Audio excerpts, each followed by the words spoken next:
Hi everyone, it's David from Doctors of Running, and today we're going to be taking a look at the XTEP Ultrafast 2.0.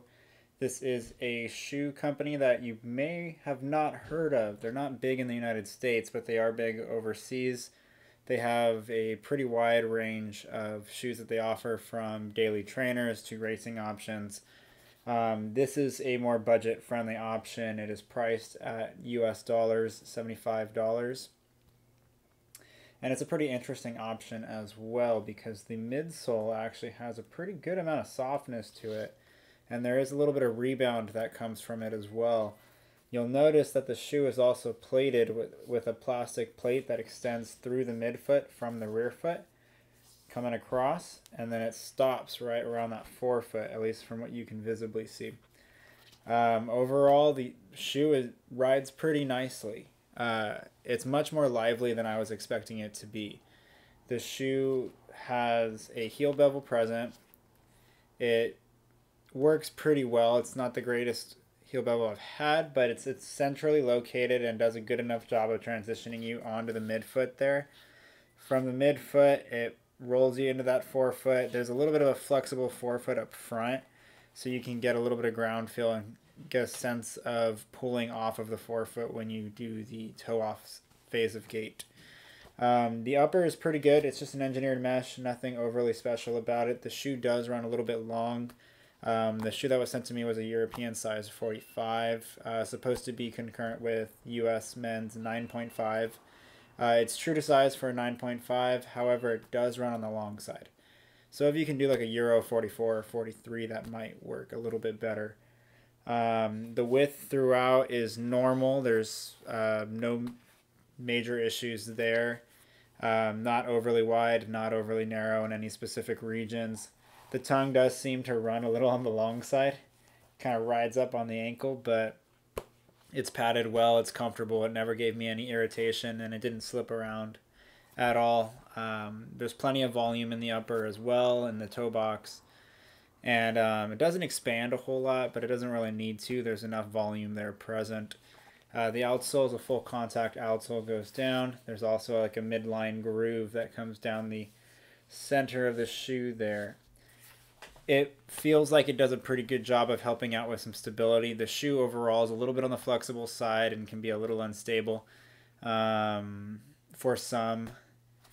I did get a little bit of heel slippage up in the back. I think that was more due to the length issue. However, I think if it was dialed in a little better, that heel slippage would go away. But there is a little bit of instability through that midfoot. Not to say that flexibility is instability. That's not true. But as you transition onto that midfoot, there is a little bit of a flex in that plate, and you can feel it a little bit. However, the responsiveness of the shoe is actually quite lively for a shoe that's priced at $75. What I say in the written review is the midsole almost feels like a Float Ride Energy type foam or a Flight Foam Blast from Asics. Almost like its own little like hybrid of those two. So it's got some resilience to it, but it is soft and bouncy. The plate does firm up that ride a little bit, so the ride is semi-firm, but you get a sense of decompression of the foam, or compression of the foam, and a responsive toe off. So it's actually a pretty fun ride. It's a relatively bouncy yet grounded ride that you don't really get from a shoe at that type of price point. So overall, it's a pretty exciting option. I don't think there's going to be any issues with durability here. I think it's actually a pretty viable option if someone's balling on a budget. It should last you pretty well. I think there are better shoes out there, but at this price point, it is definitely worth looking at. I think it was a very fun shoe to run in, and it was a very pleasant surprise for me. It's a little bit on the flexible side for being a plated shoe. Otherwise, I mean, it's still a nice ride. It's pretty fluid throughout, and there's not many surprises with it. As long as you lock that shoe down, the length issue should resolve itself. But overall, I'm pretty pleased with the XTEP Ultrafast 2.0. I think it's a good option, and I think it is a very intriguing option, especially now that shoe companies are starting to charge $150 plus for daily trainers.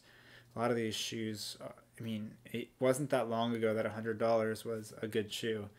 And now it seems like the normal shoe is 120 or 130, and then a nice option, quote unquote nice, 150 plus. And so to get something at 75 like this, I think the bang for buck value there is quite high. If you like this video, please subscribe. Please follow us at Doctors of Running. We're on every channel out there. I mean, Instagram, Facebook, YouTube, podcasts where you listen. We have the website. You could check out the written review there. Thanks for watching.